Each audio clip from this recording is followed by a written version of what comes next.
Let's, I guess, look a little bit at the struggles that Viacom has actually faced. We know that filmed entertainment revenue has declined 50% since 2011, and that tracks pretty much a 5-year slide in total revenue for the company over that same period. And we know that a lot of this is coming from the fact that the main studio Paramount is struggling with these hits that when we spoke earlier, Dan, like that you had mentioned, Disney knows that its Star Wars or Marvel films will deliver at a certain level. Right. Paramount has the problem that we've moved to a franchise-based movie world. If you're going to spend $200 million to make a film, it better do $1.2 billion, $1.5 billion. And you could say Transformers will do that. You can say that maybe Mission Impossible has another couple of movies left, but the other franchises they own, SpongeBob, it's generally not things that are surefire hits. A World War Z sequel, a Jack Reacher sequel. These are not things you can automatically say are going to do as well as a Marvel movie or, even a Despicable Me sequel to look at some things. So they are making 15 movies a year. And maybe 11, 12 of them are a guess. And that's not really where you want to be. When your slate says untitled Mark Wahlberg film, that doesn't give you the same confidence as when it says Thor 4. Yes.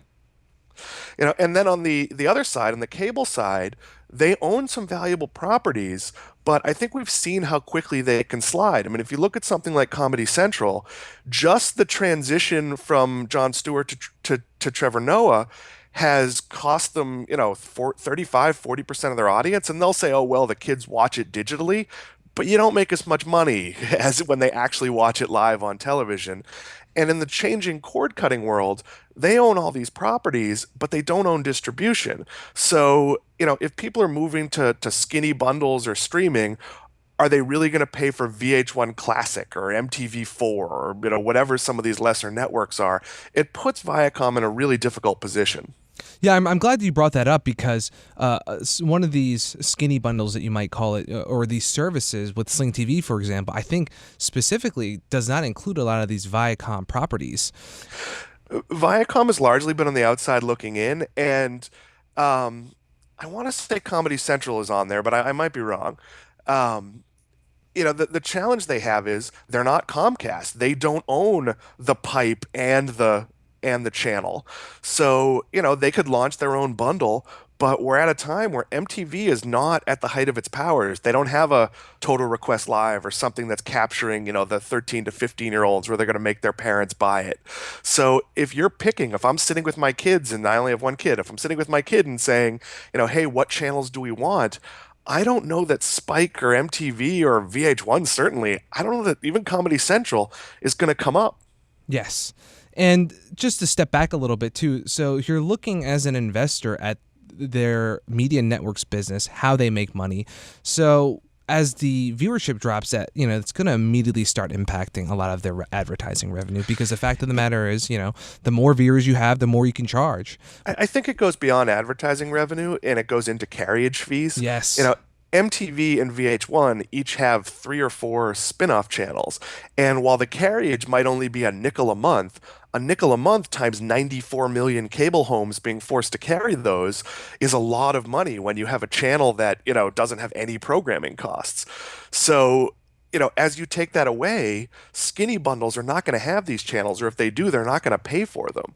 So when you take these stations that 60, 80,000 people are watching, there's no advertising revenue for that amount of people, or at least, not enough that matters. So I think you're going to see Viacom take some real hits, and they don't have a way to get those channels out to people. And other than Transformers, they don't have the movie properties to go make a deal with people that own distribution to say, hey, look, take our whole package, take MTV plus these 6 movie franchises. They don't have that. Yeah. So right now, as far as I know, I believe a lot of those carriage fees get negotiated on in longer, term contracts, might be a few years. But if this sustained, these sustained headwinds are hitting their media networks business, and they're not able to, control that or command that same kind of viewership, the carriage fees are going to see the hits, not just in terms of what they're charging, but how many people are essentially that base of viewers are able to charge it on. Yeah, I mean it's a shrinking universe, which we'll talk about in a few minutes. I think the other thing to think about as an investor is Viacom and CBS have always made me nervous because they're 80% controlled by the Redstone family, by for many years Sumner Redstone, and maybe now Sumner Redstone. And as an individual investor, if he controls 80%, is he managing the company for me or is he managing it for himself? And I know there's an independent board at both companies and theoretically independent CEOs, but it's hard to see how this is, a company that's looking to maximize shareholder value. Yes, and even if you look at Philippe Dauman, who is currently the CEO of ICOM, he was previously seen as longtime protege to Sumner Redstone, and some of the reports I saw when he was still kind of estranged from his kids, he actually favored Dauman even more than both of them. So Well, you can well, that see, that's what sort of makes this all sort of a Game of Thrones subplot yes, because Sherry Redstone didn't speak to her dad for a long time. Now, that's not uncommon in family businesses. I have plenty of relatives I haven't spoken to because of family businesses. But now they've sort of put it back together, but does that mean he's willing to get rid of his longtime friend? Or, would he come up with some other solution? Maybe, minimize his power or maybe just block the Paramount sale but not get rid of him.